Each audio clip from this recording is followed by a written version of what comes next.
I want to make it clear to people what Kung Fu is. Kung Fu is basically working towards bettering yourself in a craft, working towards perfection, just basically working hard. And a lot of people practice Kung Fu, a lot of people, but they just don't realize it. So Kung Fu, like for example, I go to the gym, I see a lot of people lifting weights all the time. They go there every day, day after day after day. Those people practice Kung Fu. They might not know how to fight, but they're practicing Kung Fu. That fitness aspect of Kung Fu. Very proficient personal trainers that are really good at what they do, they practice Kung Fu. People that strive towards intellectual growth, like Albert Einstein, practices Kung Fu. Alright, so when I talk about martial arts and I talk about gaining or striving towards perfection in body, mind, and spirit,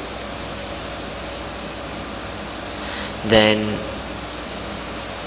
don't allow yourself to think that you are behind because you're not as in shape as a lot of people around you. You may be very smart intellectually. You may be just very intelligent. And then you compare that with somebody else who isn't that intelligent but is very athletic. You are at a higher level in the mental state than he is. And even, that athlete may be a lot stronger, but intellectually you're at a much higher level than him. So it pretty much equalizes in that respect. So you're not really behind. Maybe physically you are a little behind, but mentally you're above.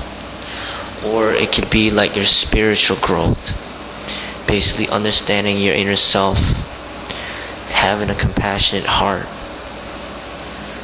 You may be light years beyond a lot of people around you. A lot of people are still filled with anger and rage and jealousy and hatred, but for you, you may be at peace from within. You may be calm, you may be relaxed, you may be compassionate and loving. That means that your spirit is at a much higher level than a lot of people around you. And I'll tell you, fostering the spirit is a very difficult thing to do. So even though you may be behind physically, if mentally and spiritually you are in tune, the physical is no problem. I could help you get there. No problem. It just takes a little physical work, but it's not a problem to get there. And I like training people to be stronger when they have a good spirit. When they radiate love, but they're physically weak, I love to train them stronger so that they could spread more love and inspire more people and better this world.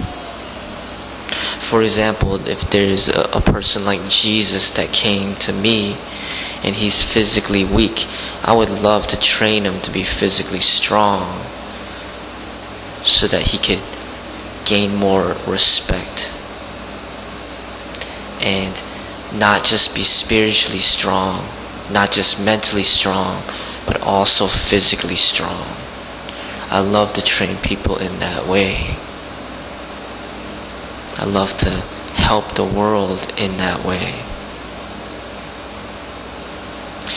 Basically, I love to help those who are bullied to no longer be bullied, and also to not become a bully, but to also just become a person who helps those that are weaker. But if somebody comes to me who is very physically strong, very physically capable, but mentally he's in lack, spiritually he's in lack,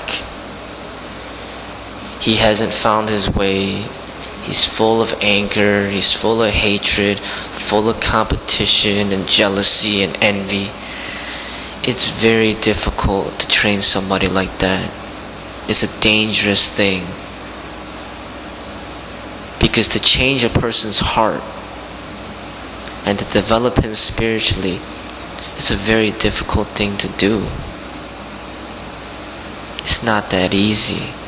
It's much harder to do that than to train somebody who's physically weak to become physically strong. So what I'm saying to those people who are not as physically fit is that to not feel that there's no hope, to not feel that you're so behind that there's no way that you get strong. The physical, like I said, is not that hard. It's easy compared to the spiritual, even compared to the mental. Look at how difficult it is to get a PhD compared to getting big muscles or strong muscles. Getting strong muscles is easy compared to striving towards intellectual growth, such as getting a PhD or being a doctor, a lawyer, or whatever, a psychologist. See how hard it is to get mentally strong, mentally and spiritually. It's a hard path, but you have to realize if that is your strength, then see that and don't underestimate yourself. Don't underrate yourself. The physical will come. Like I said, it's not that difficult. You know, Bruce Lee started off very weak.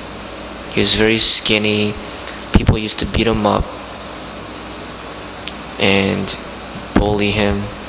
Then he started practicing martial arts, and look at to where he got. He's one of the most respected martial artists to ever live. And his name talked about year after year after year. See how high of a level he took his body. So everybody starts off weak. Everybody starts off as an infant, very weak. Then we can develop ourselves to be strong, but it just takes some effort. It's not that difficult. Eating healthy, sleeping well, exercising. That's all it really takes. Exercise 30 minutes a day, an hour a day, 2 hours a day, whatever time you have. Just exercise, sleep good, and eat right. That's it. That's all it takes. It is not difficult. But to develop a good heart from somebody who has a bad heart, that's extremely difficult. So if people come to me with a bad heart to learn, it's a very delicate process. But if somebody comes to me physically weak and he wants to be strong, that's easy. Don't think that you are behind. You are not behind. The people that are behind are those competition fighters who have bad hearts. They're behind.